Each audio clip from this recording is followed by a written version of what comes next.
Ama naming banal na makapangyarihan sa lahat, salamat po o Diyos sa bagong araw na ito na iyong buhay na pinagkaloob. Salamat po sa isang linggo ng iyong patnubay, pagmamahal at pagpapala sa bawat isa. Salamat po Panginoon sa katagumpayan ng mga pagsubok na dumaan sa aming buhay at ganoon din sa mga kagalingan ng mga karamdaman na naranasan ng bawat isa. At ganoon din po Panginoon, salamat sa proteksyon laban sa bagyo na dumaan sa aming buhay. Lord, sa araw na ito kami po ay humihingi ng kapatawaran sa mga pagkukulang namin nagawa sa iyo sa mga oras at araw na nagdaan sa aming buhay. At ganoon din po, kami rin ay iyong gabayan sa gawain na ito na kung saan ang iyong salita ay mahayag sa aming kalagitnaan, Panginoon. Ganoon din, Panginoon, dalangin namin na ang salita mo ay maging aral, maging kalakasan, at maging reminder po sa bawat isa. At dalangin din namin ang internet connection sa bawat tahanan, kung nasaan man po ang nakikinig nito. Lord, wag mo pong hahayaan na maputol ang internet connection sa bawat isa. Upang nang sa gayon agad ay mapagpala mo hanggang sa kahit saan yung nakakarinig ng salita mo. Ganun din, Panginoon, dalangin namin ang tahanan na ito na kung saan ginanap ang live streaming na ito, Lord. I-bless mo po ang buong sambahayan na ito. Salamat po, Panginoon. Muli ay gabayan mo po ang bawat isa sa aming pag-aaral. Sa iyo lamang po, Diyos, ang pagpupuri, pagsamba at pagdakila sa tanging pangalan ni Kristo Jesus na aming Panginoon at tagapagligtas. Amen. Purihin po ang Diyos sa isang pang pagkakataon na ang inyong lingkod ay gamitin bilang tagapagsalita ng ating Panginoon sa pamamagitan po ng virtual worship. At binabati ko rin po ang lahat ng nakikinig, lahat ng nanonood sa ganitong pagkakataon. At salamat din sa modernong internet na siyang nagbibigay ng koneksyon sa bawat isa. Okay, pinabati ko po ang mga kapatiran, ang pamilya ng bawat isa. Okay? So, sa araw pong ito, ang atin pong pag-aaralan ay patungkol po sa kung paano tayo minamahal at tinidisiplina ng ating Ama sa lupa at ganoon din ating Ama sa langit. Marahil sa panahon ngayon ay o sa nakaraang mga panahon ay may ilan sa atin na may karanasan kung saan ang ating pananampalataya sa Diyos ay sinubok or sinusubok at lalong tumatag bagamat bago natin makamit ang katatagan na iyon ay tumanas tayo ng psychological, emotional, or physical na panghihina na humantong at siguradong nagtanong tayo sa ating Panginoon, Lord, bakit ako pa? Lord, bakit mo ako pinabayaan? Tanggapin natin mga kapatid na ang mga pagsubok na ito ay bahagi ng buhay natin bilang mananampalataya. Kasi minsan nasasaktan tayo dahil tayo mismo yung may gawa. Or minsan nasasaktan tayo kasi nadadamay lang.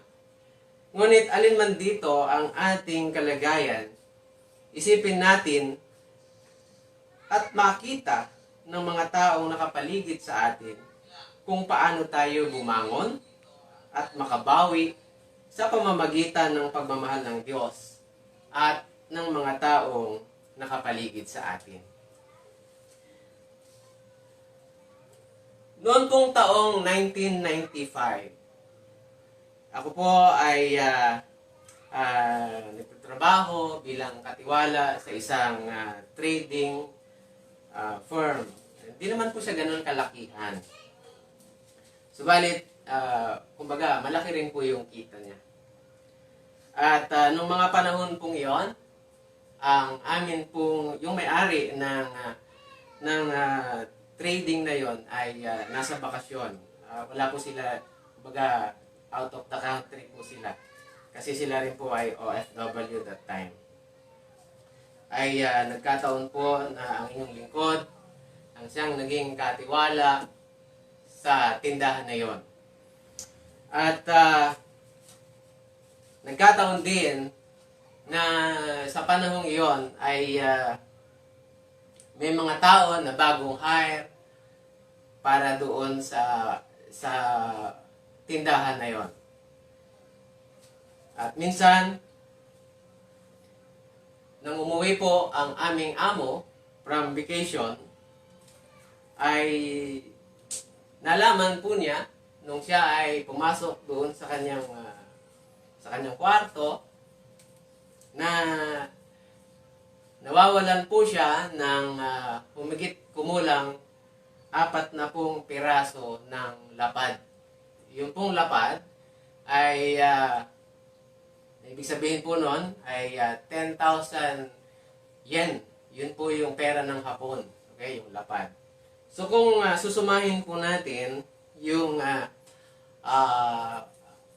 worth nung kanina, may 100,000 po yun. Yung higit kumulang na 40 pirasong lapad. Yun po ay nawawala. Na-discover po yun ng asawa ng aking boss. At syempre, nakawan po yun, lahat kami damay. Lalo na po ako, kasi ako po yung in charge that time. Kasi po ako yung pinagkatiwalaan. At lumakad po ang investigasyon hanggang sa lahat ng tao doon, yung driver, yung yaya, yung nagtatrabaho doon sa opisina, lalo higit po ako. Nakaranas po ako na after nung work, pagdating ko sa bahay, siyempre clean up, naligo. Pagkatapos ko pong maglinis ng aking katawan, ay bigla pong may dumating na 4 na pulis sa aming bahay. Kilala ko po ang pulis. Kilala rin ng mga magulang ko ang pulis na kumuha sa akin. Ang sabi po, Neil, halika, may tatanungin lang kami sa iyo. Dahil nga po sa kakilala ko yung pulis, sumama po ako. Sabi ko, sagdali lang po at magbibihis lamang ako. Sumama po ako yun. Yun po yung oras na 6:00 na ng hapon. Padilim na po siya. At nang lumabas kami ng bahay, nung palabas na kami sa looban, pagdating sa kalsada, isinakay po ako sa isang, yung sasakyan ng pulis na yung mobile. Meron pa pong pulis na natira doon. At ang buong pagtataka ko po, sa halip na papuntang munisipyo, palabas po kami ng bayan. At iyon po ay papunta doon sa kabundukan. May dadaanan po kaming ilog. At habang nagte-travel kami, ang sabi po ng pulis sa akin, aminin mo na kasi. Ang alin, kako po. Aminin mo na. Wala akong dapat aminin sa inyo, sabi ko. So, nakarating po kami doon sa lugar na kung saan malapit na po kami sa ilog. At ako po ay pinababa ng sa marahas na paraan doon sa sasakyan. Tapos, kinaladkad po ako hanggang doon sa may ilog. Nung oras po na yon, siguro past 9 na po ng gabi. At noong mga panahon pong iyon, ang mga magulang ko naman ay nagpunta na sa munisipyo dahil ako nga po ay kinuha ng pulis. Pero ang sabi po ng desk officer, wala naman dinadalang ganito dito. So nag-alala po ang aking mga magulang. Saan dinala yung anak ko? Pagkatapos po noon, ako naman, yung mga panahon na yon, ay nakababad na po ako sa ilog. At ang Ang sabi ng isang pulis, "Bro, ito na lang ang gamitin natin para hindi maingay." Doon po ako tumingin sa langit, bagamat starry night po nung gabi na yon. Tinanong ko po ang Panginoon. Sinabi ko sa Kanya, "Panginoon, nag-serve po ako sa iyo. Ilang taon na akong nagsiserve sa iyo. Ganito ba yung mapapala ko?" Pero ang request ko kay Lord, sana ay huwag niya akong kunin sa ganong paraan. Huwag niya akong kunin sa ganong paraan. At para sa kapurihan ng Panginoon, nung gabi po yon, nung sinabi ko yon, ay mayroon pong nagdaan na truck ng, hindi ko po alam kung truck ng basura o truck ng buhangin. Nabigla na lang pong sumulpot doon. Malakas ang ilaw at kitang-kita po kami sa gitna ng ilog.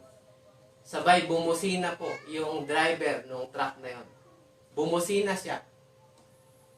Paglampas po niya, salamat sa Panginoon, ako po ay hinango sa tubig at dinala sa bayan.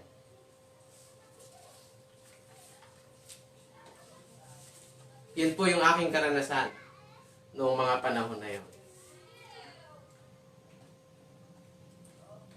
Buksan po natin yung ating mga Bible. Kung katabi nyo na siya, basahin po natin yung Hebrews chapter 12. Magmula po sa verse 1 hanggang verse 11. Ang sabi po dito, "Yamang naliligid tayo sa makapal na saksi. Iwaksin natin ang kasalanan at ang anumang balakid na pumipigil sa atin at tayo'y buong tiyagang magpatuloy sa takbuhing nasa ating harapan. Ituon natin ang ating patingin kay Jesus na siyang pinagmulan at nagpapasakdal ng ating pananampalataya. Dahil sa kagalakan, naghihintay sa Kanya, hindi niya ikinahiya ang mamatay sa krus at siya ngayon ay nakaluklok sa kanan ng trono ng Diyos." Isip-isipin nyo kung gaano ang tiniis niyang paglaban ng mga makasalanan upang hindi kayo manlupaypay o panghinaan ng loob. Hindi pa humahantong sa pagdanak ng dugo ang pakikipagtunggalin ninyo sa kasalanan. Nalimutan na ba ninyo ang pangaral ng Diyos sa inyo bilang mga anak niya? Mga salitang nagpapalakas ng loob ninyo. Anak, huwag kang magwawalang bahala kapag itinituwid ka ng Panginoon. At huwag panghihinaan ng loob kapag ikaw ay pinarurusahan niya. Sapagkat pinarurusahan ng Panginoon ang mga iniibig niya at pinapalo ang itinuturing niyang anak. Tiisin ninyo ang lahat bilang pagtutuwid ng isang ama, sapagkat ito'y nagpapakilalang kayo'y inaari ng Diyos na kanyang mga anak. Sinong anak ang hindi itinuwid ng kanyang ama? Kung ang pagtutuwid na ginagawa sa lahat ng anak ay hindi gawin sa inyo, hindi kayo tunay na anak, kundi mga anak sa labas. Tangi sa riyan, pinarurusahan tayo ng ating Ama sa laman at dahil dito'y iginagalang natin sila.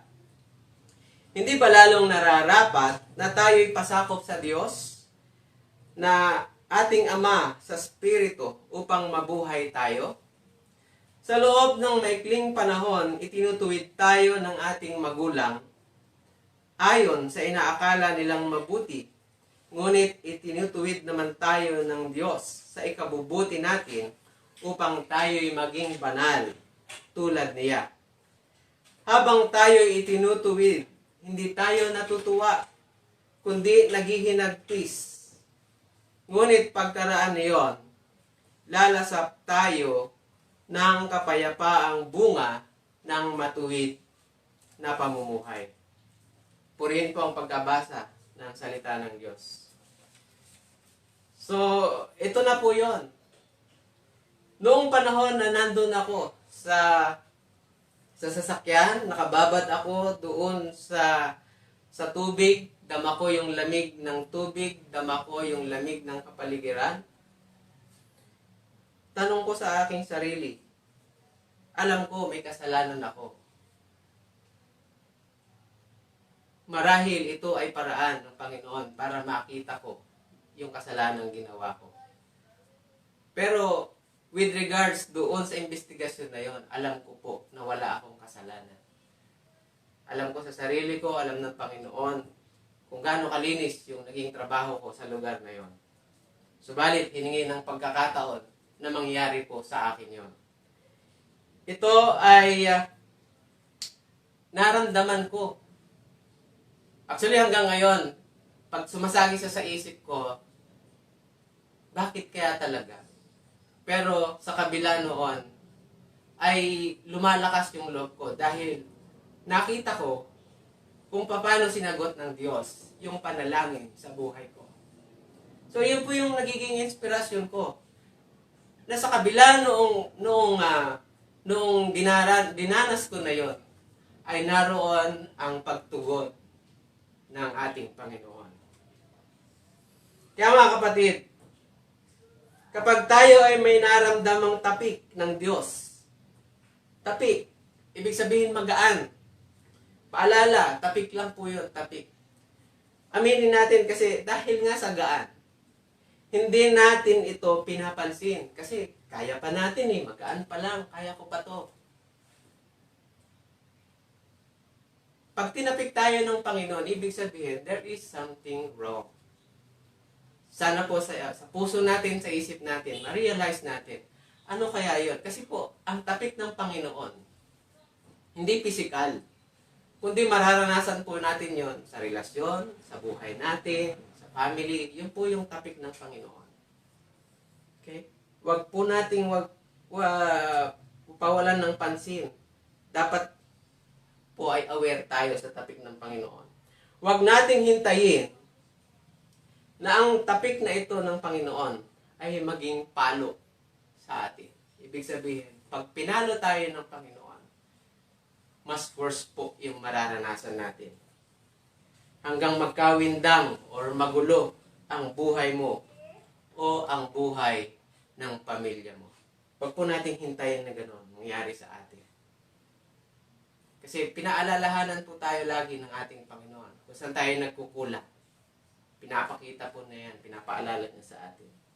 At talagang itunituwid ng Diyos ang kanyang mga anak sa paraang mararamdaman ng sakit at pagkadurog ng ating puso. Katulad po nung nakwento ko kanina, ako po talaga nung mga panahon na yon, umiiyak ako sa Panginoon. Bakit po ako? Bakit po ako? Naging mabait akong anak. Bagamat sabi nga nila ay sutil, pero mabait po ako. Masunurin akong anak. At ganun din sa mga ministry na hinawakan ko noong mga panahong yon. Kasi 24 years old pa lang po ako. Sa ministry na hinawakan ko, alam ng Panginoon, naging masunurin ako sa Kanya. Pero bakit dinanas ko yun? Bakit dinanas ko yun sa trabaho ko? Nadamay po ako sa maiksing salita. Kaya yun, nadurog po yung aking puso. Pero sa kabila ng panahon na gano'n, sa kabila ng sitwasyong iyon, ay dapat po, ay makakitaan tayo ng paglapit sa ating Panginoon. Sa paanong paraan? Una, dapat po, manangan tayo sa Diyos bilang anak niya. Manangan tayo sa Diyos bilang anak niya. Sabi po doon sa verse 7, binasa natin kanina, tiisin ninyo ang lahat bilang pagtutuwid ng isang ama, sapagkat ito'y nagpapakilalang kayo'y inaari ng Diyos na kanyang mga anak. Sinong anak ang hindi itinutuwid ng kanyang ama? Tuloy na po natin sa 8, kung ang pagtutuwid na ginagawa sa lahat ng anak ay di gawin sa inyo, hindi kayo tunay na anak, kundi mga anak sa labas. Hindi po ba? So, hindi natin mayaalis yun. Pero bilang mga anak, claim natin na anak tayo ng Panginoon. Hindi niya tayo pababayaan sa sitwasyong yun. Hindi niya tayo kayang tigisin, mga kapatid. Hindi tayo kayang tigisin ng Diyos bilang anak na lumalapit sa Kanya. Espesyal po tayo bilang mga anak niya. Kaya lahat ng daraanan natin, tayo po yung magpakita sa Kanya.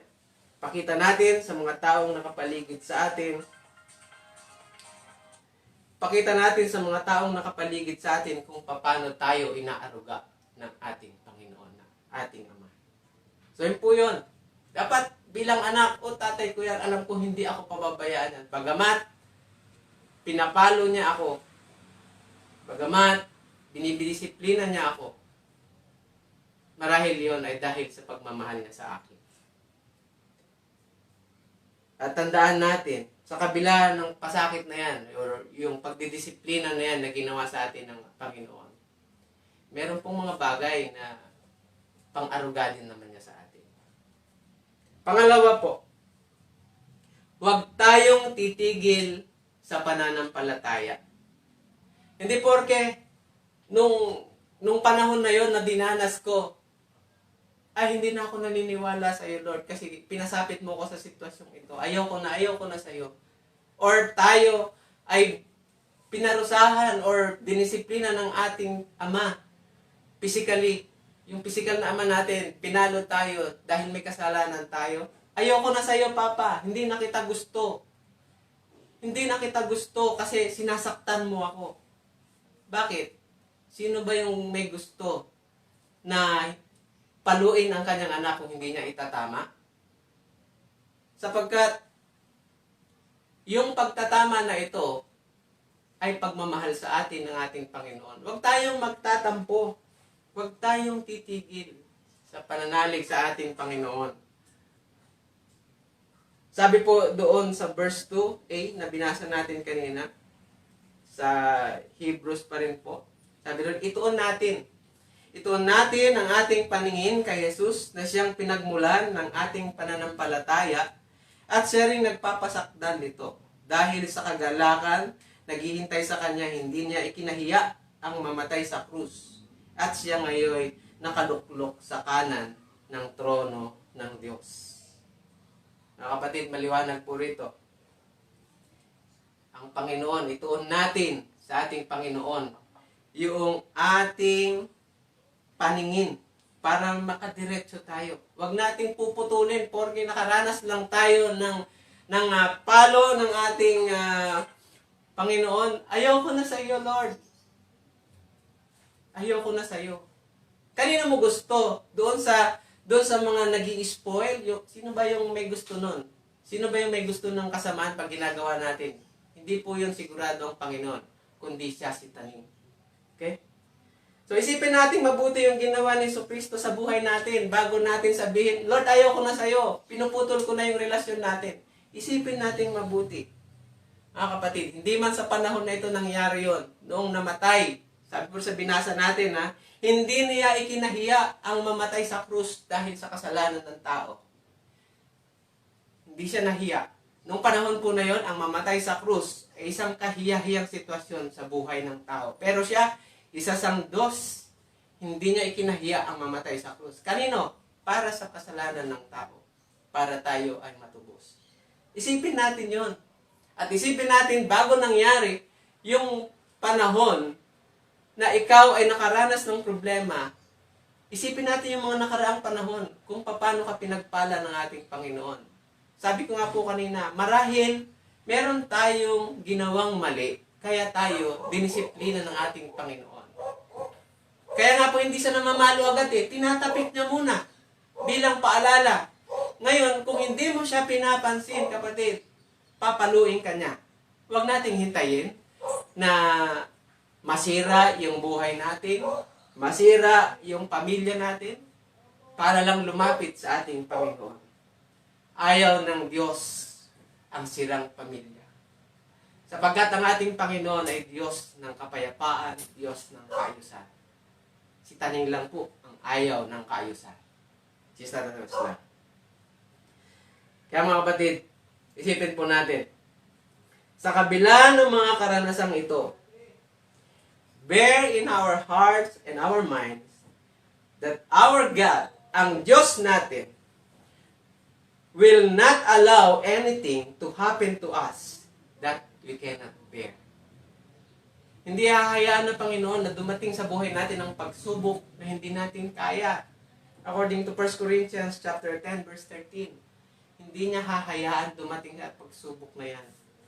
Kasi alam ng Diyos yung capacity natin kung paano natin labanan yan. Alam niya yan. Kaya nga po tayo pinapaalalahanan niya.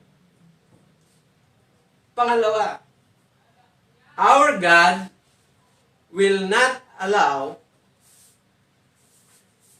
or our God will use people who have experienced pain to bring comfort to those who are hurt at present.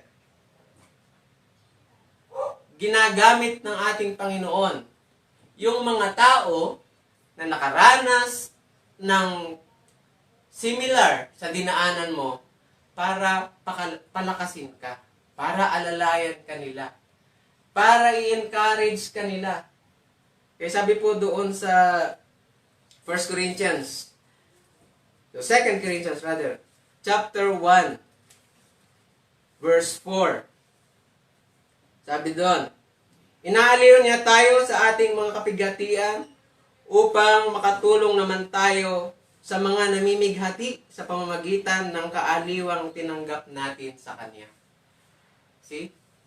Ang Panginoong Diyos ay gagamit ng mga tao na nakaranas ng pinagdaanan mo para palakasin ka, para alalayan ka. Pangatlo, alalahanin natin that our God is able to transform painful experience into powerful life lessons. Totoo naman po yun Totoo po yun.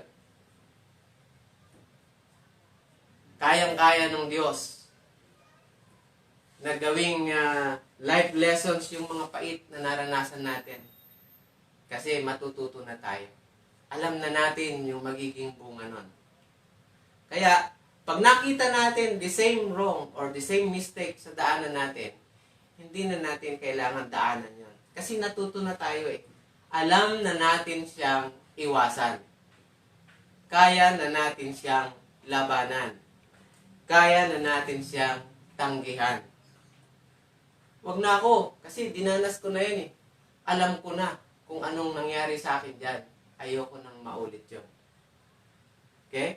Sabi dito sa verse 11 ng chapter 12 ng Hebrews, habang tayo'y itinutuwid, hindi tayo natutuwa, kundi naghihinagpis. Ngunit pagkaraan na yon, lalasap tayo ng kapayapaang bunga ng matuwid na pamumuhay.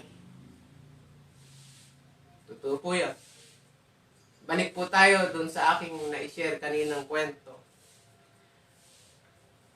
Noong ako po ay inalis na doon sa pagkababad ko sa ilog, ang lakas ng loob ko. Pumasok pa ako kinabukasan doon sa opisina na yon. Pumasok pa ako sa opisina, ginawa ko yung mga trabahong dapat kong gawin. And natutuwa po ako.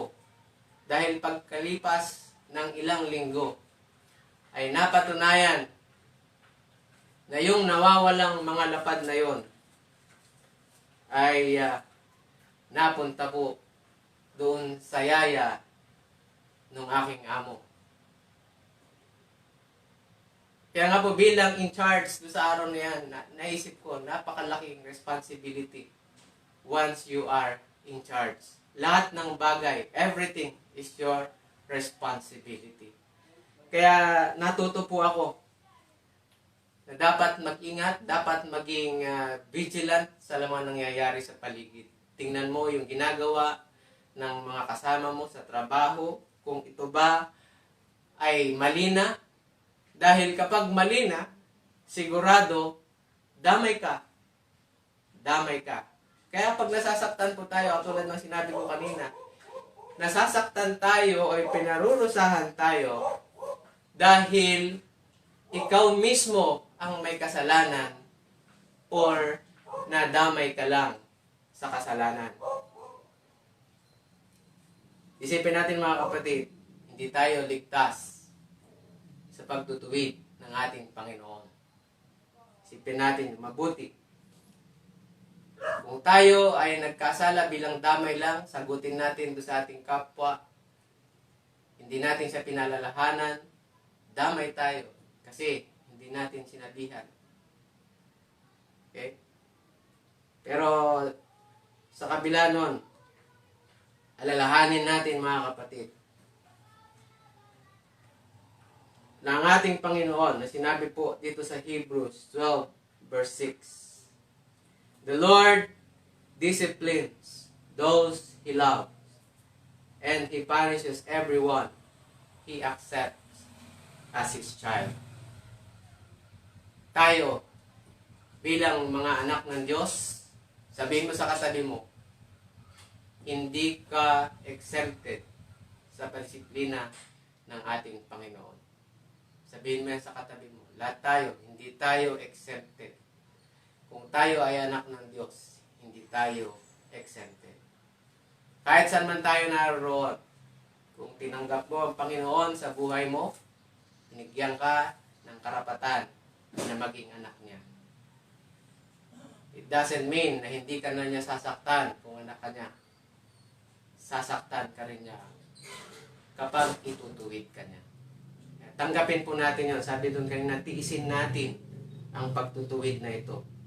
Ituon natin sa Panginoon ang ating paningin para makasurvive po tayo sa pinagdadaanan natin.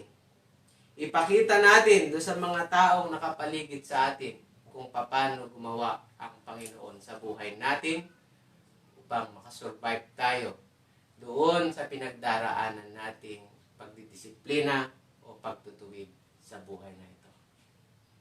Kaya mga kapatid, bilang hamon, ikaw bilang anak ng Diyos, tayo bilang anak ng Diyos, mahal niya tayo at tayo ay kanyang didisiplinahin.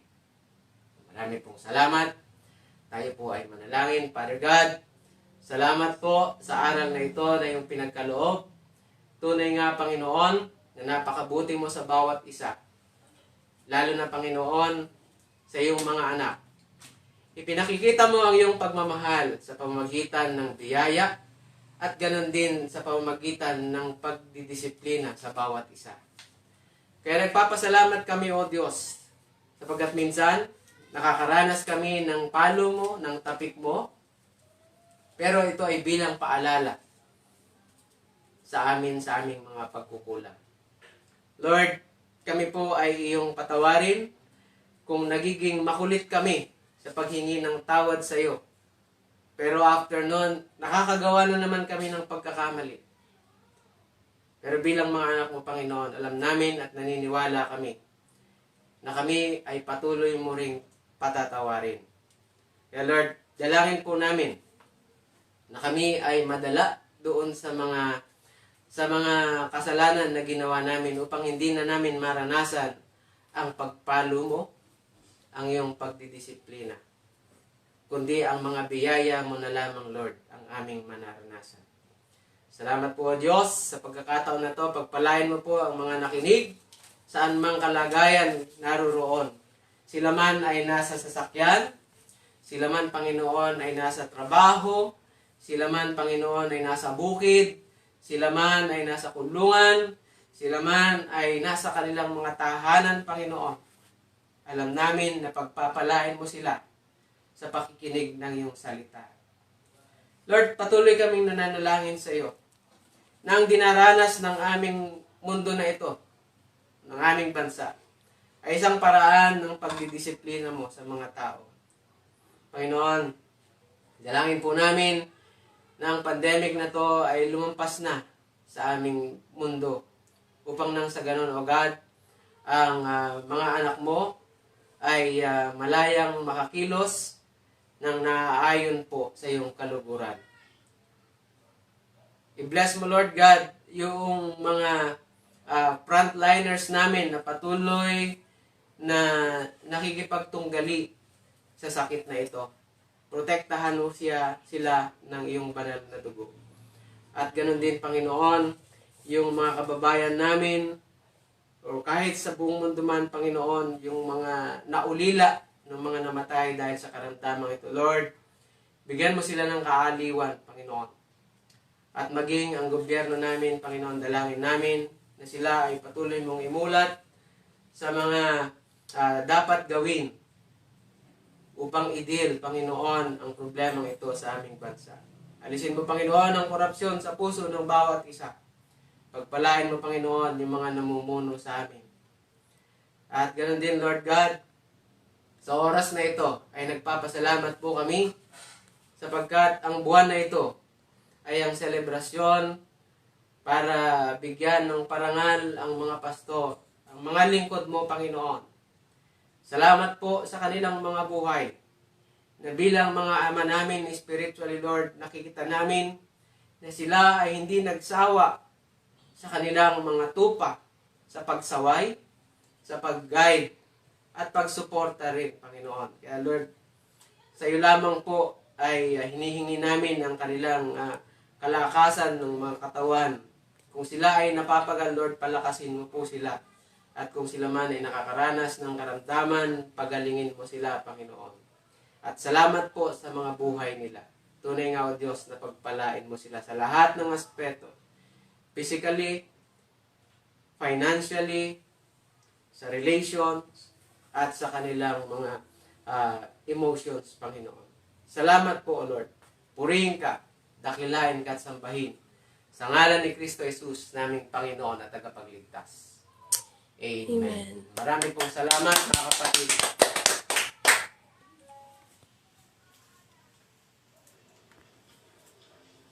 Dadako po tayo sa pagbibigay. Ito po ay isang mahalagang bahagi ng pagsamba natin sa Diyos. Ang ibigay natin ang ating mga ikapo at love offering natin sa Kanya. Sabi po sa pangalawang Korinto 9:7, ang bawat isa ay dapat magbigay ayon sa sariling pasya, maluwag sa loob at di napipilitan lamang. Sapagkat iniibig ng Diyos ang pusang nagbibigay na may kagalakan. Puso po ang tinitingnan ng Panginoon sa ating pagbibigay, kaya magbigay tayo ng may kagalakan sa ating mga puso. Panginoon, maraming salamat po sa oras na ito, na kami po, Panginoon, ay binigyan mo ng pagkakataon na makapagbigay sa iyo. Kami po ay maging kabahagi ng iyong gawain. I-bless mo po, Panginoon, ang bawat pusong nagbigay, ang mga kamay na umabot, Panginoon, ng iyong gawain. Ikaw po, Panginoon, ang patuloy na mag-bless sa bawat pamilya at sa lahat ng pinagkukunan ng bawat isa.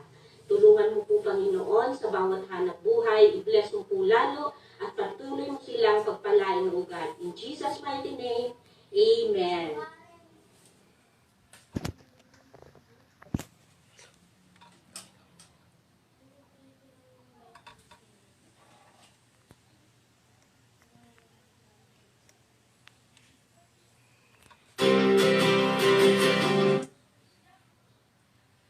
Okay? So, purihin po, Panginoon, at salamat po sa nakaraang gawain.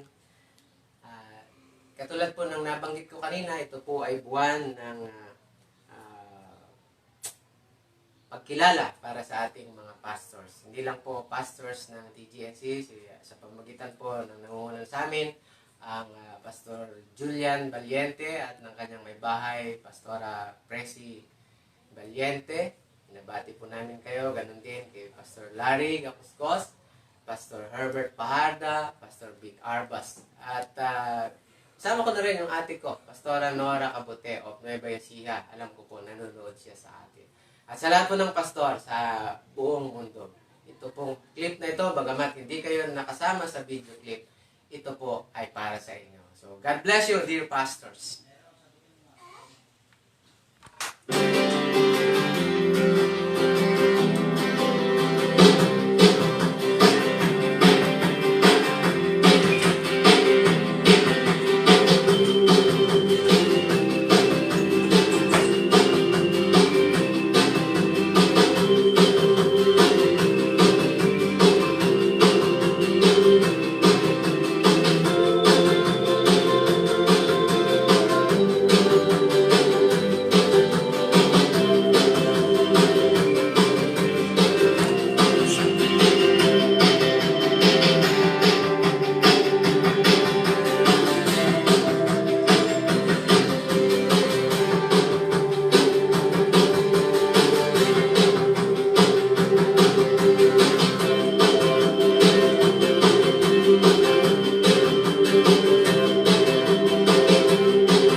Pastor, hindi niyo man po nalalaman dahil hindi naman ako makibo at hindi tumatayo sa harapan. Madalang din naman kung ako'y magsalita. Ngunit ngayon po ay gusto kong sabihin maraming salamat. Alam ko pong hindi sapat ang pagpapasalamat sa inyong mga sakripisyo, sa mga pagpapagal, pananalangin, sa mga kagaya kong minsan ay perwisyo. Ngunit sana'y sa sulating ito ay maunawaan ninyo na may isang perwisyong kagaya ko na humahanga sa pananampalataya mo. May mga panahon po kasing gusto ko na ding sumuko. Dala ng maling pagpapasya na sa akin nagpapalumo. Alam ko pong nakakahiya, pero ito ang katotohanan. Gusto ko man pong maging malakas, ngunit may panahon talagang pinanghihinaan. Ngunit matapat po ang Diyos sapagkat gumagamit siya ng mga tao. Pinapaalala niya na walang masarap na buhay kundi ang maglingkod sa Panginoon ko. At dito ko po masasabing kayo ang ginamit niya. Hindi madali sa ministeryo, pero nananatili po kayong masaya. Sa kung paano po kayo maawit, para bang wala kayong problema. Sa inyong mga pangangaral, para bang alam niyo lahat sa Biblia. Namamangha po ako kung paano kayo gamitin ng Diyos. Kaya't hindi po ako magtataka na kung sa buhay ninyo, madami ang pinagpapalang lubos. Hindi niyo po kami kadugo, ngunit labis ang inyong pag-aalala. Itinuring niyo po kaming mga anak, kapatid, at bahagi ng iyong pamilya. Sa mga bagay na ito, alam kong sapat na para hindi ikahiya na sabihin ikaw po ang pastor na ibinigay sa amin ng Diyos na may likha. Magpatuloy lang po kayo, minamahal kong pastor. Ibilang niyo po ako sa mga taong nananalangin sa inyo. Alam kong marami pang kagaya ko na hindi man masalita, pero alam po ng Diyos kung paano ako lubos na humahanga. Huwag niyo pong alisin ang inyong mga tawa at ngiti. Huwag niyo pong pagsawaan na kami ay tuwirin sa tuwing kami nagkakamali. Huwag po kayong matakot mangaral kung ano ang nararapat sabihin, sapagkat nangangailangan po kami ng pastor na may malasakit sa amin. At sa huli, sa pagharap po natin sa Panginoon, kung tatawagin man po ang mga naging bunga ng inyong pagtugon, malugod po akong lalapit at magpapasalamat sa Diyos Ama dahil sa buhay ninyong ginamit upang ako at marami pang iba ang makakilala sa Kanya.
I could stop and count successes like diamonds in my hands, but those trophies could not equal